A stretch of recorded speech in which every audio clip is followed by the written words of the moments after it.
Hello friends, welcome to learn India. This is audit officer Dev. चलिए आज का topic शुरू करते हैं। आज का टॉपिक है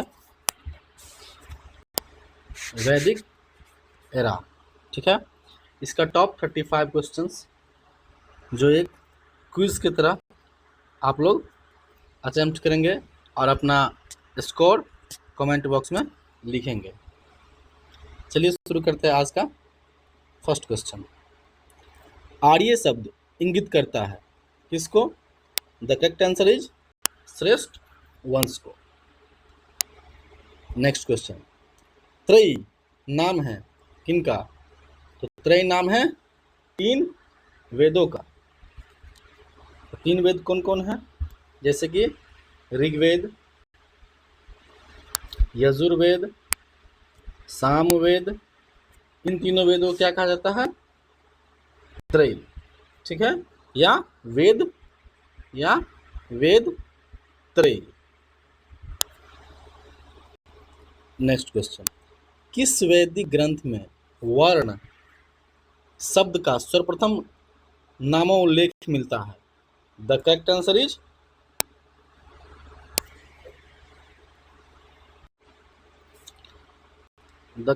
इज ऋग्वेद। ठीक है,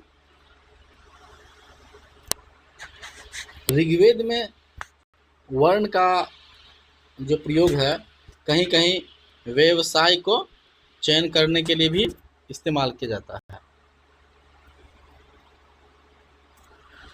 अथर्ववेद जादू एवं टोना वाला जो वेद कहते हैं, इसको अथर्ववेद कहा जाता है। सामवेद में क्या है? जो गायन का जो कला है वो सामवेद में। नेक्स्ट क्वेश्चन, सूची 1 को सूची 2 से सम्मिलित कीजिए एवं नीचे दिए गए कूट की सहायता से सही उत्तर चयन कीजिए। तो चलिए कूट को पढ़िए और आंसर दीजिए। तो देखिए, ऋग्वेद में क्या है?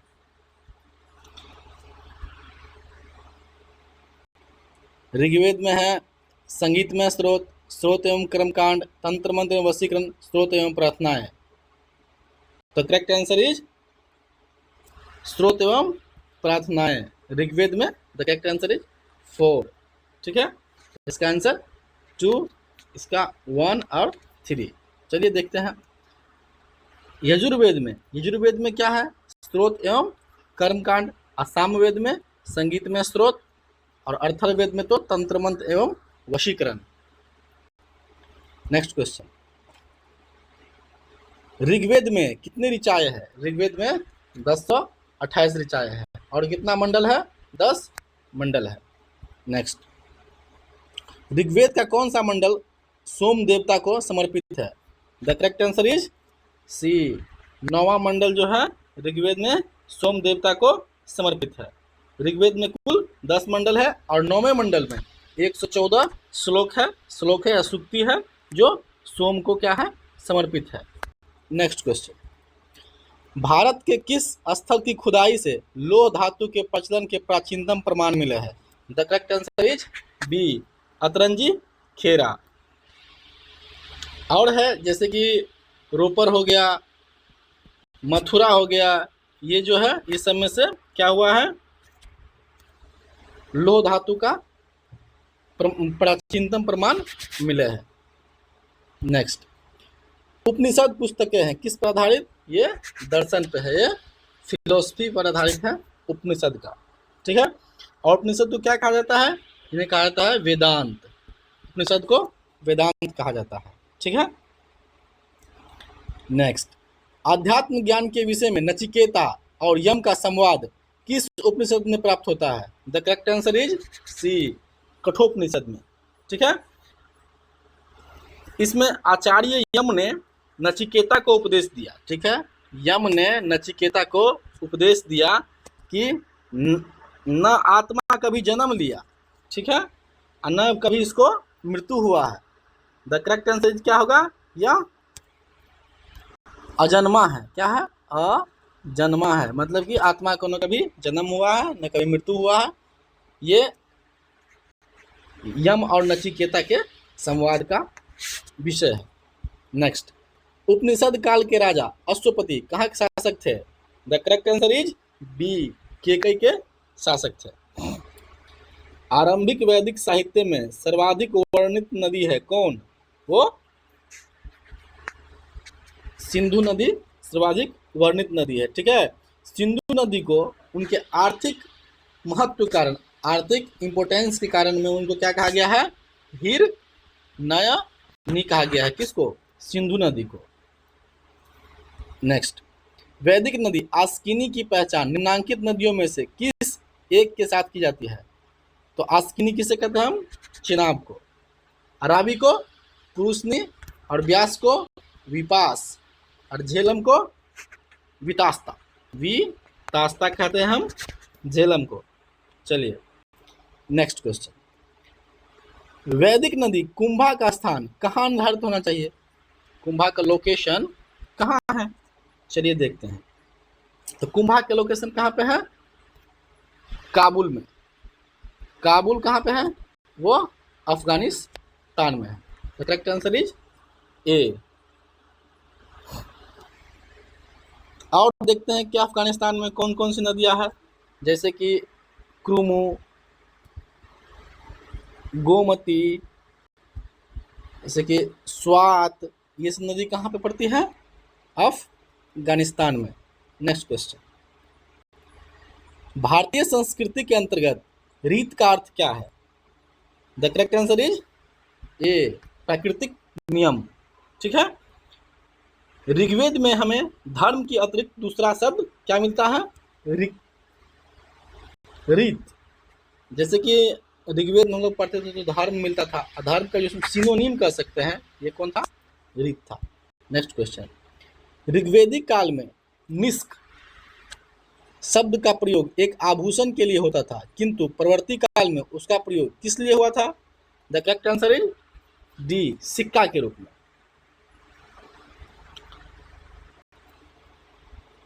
नेक्स्ट, बुगास कोई महत्वपूर्ण है क्योंकि यह मध्य एशिया एवं तिब्बत के मध्य एक महत्वपूर्ण व्यापारिक केंद्र था।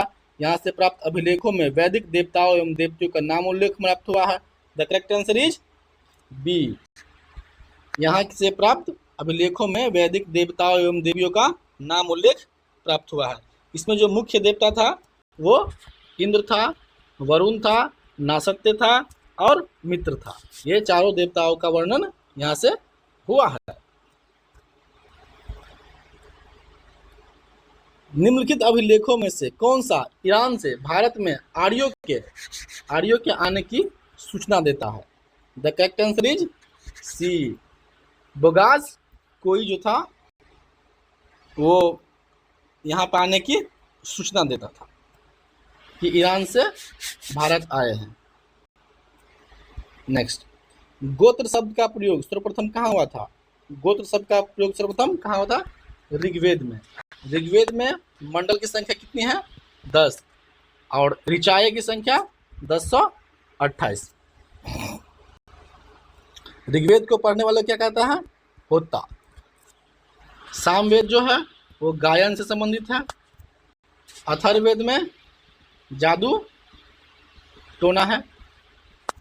नेक्स्ट, पूर्व वैदिक आर्यों का धर्म मुख्यतः था किस पर? प्रकृति पूजा और यज्ञ पर, प्रकृति पूजा और भक्ति पर, किस पे था? द करेक्ट आंसर इज प्रकृति पूजा और यज्ञ पर आधारित था। प्रसिद्ध 10 राजाओं का युद्ध किस नदी के तट पर लड़ा गया था? The correct answer is D, Purushni नदी पर, दैट इज कॉल्ड रावी नदी पर लड़ा गया था। ठीक है, जिसमें भारतों का राजा कौन था? वो था सुदास, जिसके विनर बने थे, वो जीते थे।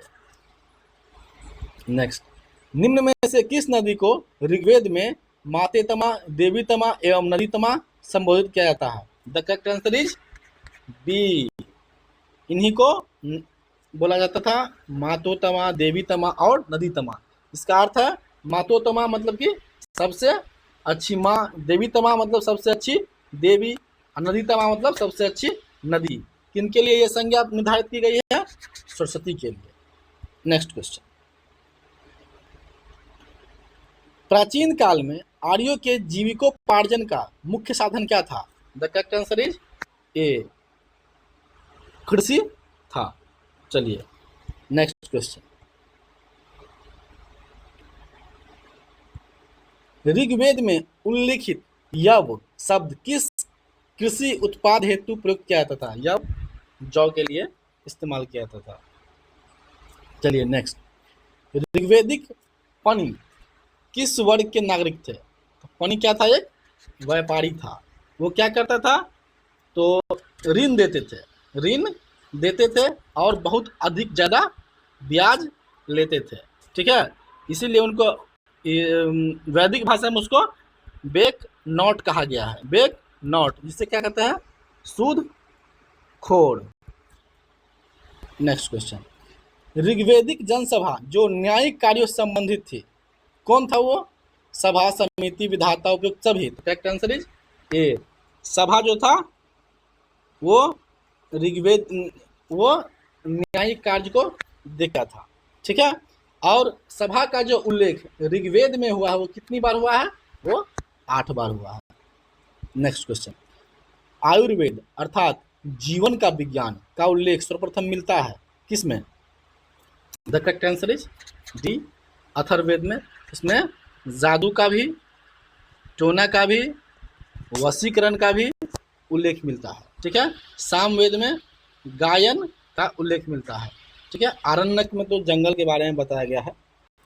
चलिए नेक्स्ट। ऋग्वेदिक धर्म था कैसा? बहुदेववादी, मतलब कि एक से ज्यादा क्या थे इसमें देवता थे। अद्वैत, मतलब कि एकेश्वर, मतलब एक ईश्वर। तो करेक्ट आंसर कितना क्या होगा? The correct answer is a होगा। ऋग्वेद में बहुत सारे देवता थे, जैसे कि आपको प्रकृति के देवता हो गया, अग्नि हो गया, जैसे मात, ये सब बहुत सारे देवता, आकाश के देवता थे। Next question. निम्नलिखित में से पूर्व वैदिक आर्यों का सर्वाधिक लोकप्रिय देवता कौन था? The correct answer is D. इसके लिए जो 250 बार इसका उपयोग हुआ है इनके लिए। ठीक है, चलिए। और 200 बार किन के लिए हुआ है? वो हुआ है अग्नि के लिए। ठीक है, नेक्स्ट। तमसो माँ ज्योतिर्गमय कथन मूल तक कहाँ से लिया गया है? तमसो माँ ज्योतिर्गमय जो कथन लिया गया है वो कहाँ से लिया गया है? वो लिया गया है उपनिषद से लिया गया है। ठीक है, पुराण नंबर ऑफ पुराण कितना है? 18। ठीक है, महाकाव्य में कौन आता है? एक महाभारत, ये महाकाव्यों में इसको काउंट किया जाता है। सत्यकाम जवाल की कथा जो अनब्याही माँ होने के लांछन को चुनौती देती है, लिखित है किस में? The correct answer is C, Chandogya Upanishad में लिखा गया है। ठीक है, सत्यकाम जवाल महर्षि गौतम के कौन थे? शिष्य थे। और उनकी माता का नाम क्या था? माता का नाम था जबाला। क्या था नाम का? जबाला। ठीक है, वही लांछन लगाया गया था तो अनब्याही माँ है। वो किस में था? छांदोग्य उपनिषद। ऋग्वेद की मूल लिपि क्या थी? The correct answer is D, Brahmi लिपि में ऋग्वेद को लिखा गया था। ऋग्वेद में कुल मंडलों की संख्या कितनी है? 10 मंडल है, और ऋचाओं की संख्या 1028 है, और इसको जो पाठ करता है उसको क्या कहते हैं? होता। नेक्स्ट। अवेस्ता और ऋग्वेद में समानता है। अवेस्ता किस क्षेत्र से है? अवेस्ता ईरान से है। कहाँ से है अवेस्ता? ईरान से। नेक्स्ट। वैदिक काल में किस जानवर को अघन्य, मतलब कि न मारने योग्य, ठीक है, न मारने योग्य कौन जानवर था? वो था गाय। नेक्स्ट। वैदिक काल के प्रारंभ में निम्न में से किसे महत्वपूर्ण मूल्यवान संपत्ति माना था? भूमि को, गाय को, स्त्रियों को, जल को। The correct answer is B, गाय को। गाय को जो मतलब कि मारता था जान से, उनको मृत्युदंड, उसको मृत्युदंड तक भी निर्धारित किया जाता था या फिर देश निकाल दिया जाता था। नेक्स्ट। जीविकोपार्जन हेतु वेद वेदांग पढ़ाने वाला अध्यापक क्या कहलाता था? वो कहलाता था उपाध्याय कहलाता था। अगर वीडियो पसंद आई है तो कृपया लाइक, शेयर एंड सब्सक्राइब करेंगे ताकि रियल टाइम इन्फॉर्मेशन आपको मिल सके। ठीक है, कोई डाउट हो, क्विज हो तो कमेंट बॉक्स में कमेंट करेंगे। ठीक है, थैंक यू।